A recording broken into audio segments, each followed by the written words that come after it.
Hello everyone, today we'll be linking every single terraria boss's loot, starting from F all the way up to S tier. Now let's dive in. The first boss we will be ranking is Eye of Cthulhu. Eye of Cthulhu is a very easy boss once you get the right loot. And since he's the first boss you'll most likely fight for besides King Slime, he drops some pretty decent loot to actually start the game, providing useful weapons such as Light's Fade. So, let's put him at a solid B tier. He's not the best, but he still gives loot to progress. Next on the list, we have King Slime. Now, King Slime does provide the Slimy Shadow, which could easily wipe out Skeletron if you have the skill, and he doesn't drop much else besides Ninja Armor, which can be good, but I've never used it personally. So I'm giving it a D tier just because he doesn't drop any real good loot. Next, we have Skeletron. Skeletron is easily one of the funnest bosses and hardest to fight early game.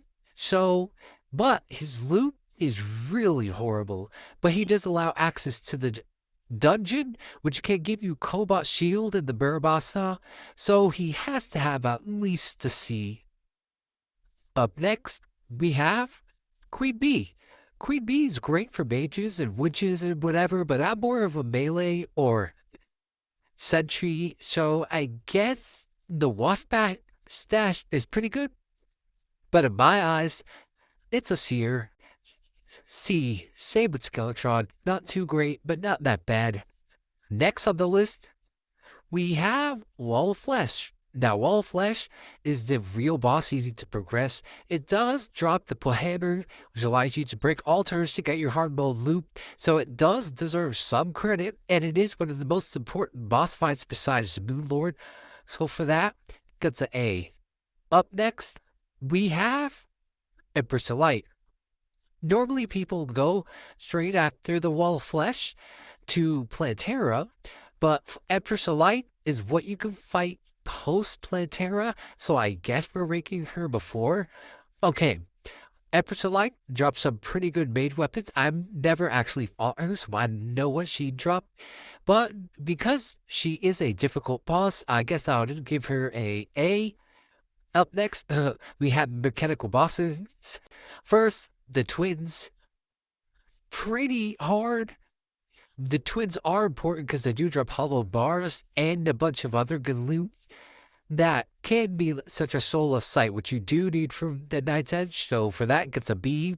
The Destroyer, the easiest boss, dropping hollow bars and souls of bite, not too good, but great for farming up hollow bars, and for that, I give it an A. Now, Skeletron Prime sucks. He's a hard boss to fight if you don't have great loot, and he drops Souls of Fright, which are kind of good, I guess.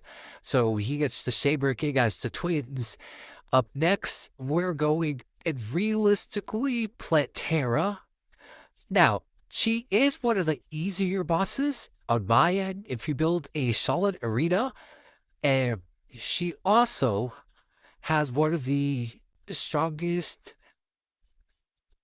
ways. She does not drop the strongest, but she does do a lot of damage, and she drops the Temple Key, which allows you to fight Golem. So for that, she gets at least a C. Up next, we have Golem. Golem's loot, pretty solid, great for meleeers, but at the same time, not too great. And mage, I guess, Golem fish, boulder staff, whatever, so it gets a B, actually an A. Now, Queen Slime, easily an F. I mean, the knife, okay, yeah, we get it. But then at the same time, you could mean she's not too great, and she does kind of suck being like a decently hard boss. And by the time you notice she's there, you probably have beat the game already. So for that, she gets an F. Okay, up next, we have the Cultist. Now, the Cultist is one of the most difficult boss fights, in my opinion, because you do have to and like kind of be careful with your moves, but it does unlock the solar pillars, which give some of the best weapons in the game. So for that, I do have to give it a high rating. So I this might be another A. Okay, next we have Duke Fishron. Now he's another good boss. Not a lot of people don't actually fight him though. Some people do. I did. He dropped decent weapons like Doofenshmirtz's wings and the mount. But besides that, his drops are always kind of manualized. They're not that great. So I do have to give him a C. Now, Moon Lord might be my favorite boss just because of its design. Second favorite, definitely Mad Priscillite. And you know why. Okay, now Moon Lord is a very difficult boss fight, but you can use an arena. I usually don't. He is easier to beat. Just running around your bot, per se, with the gravitational potion.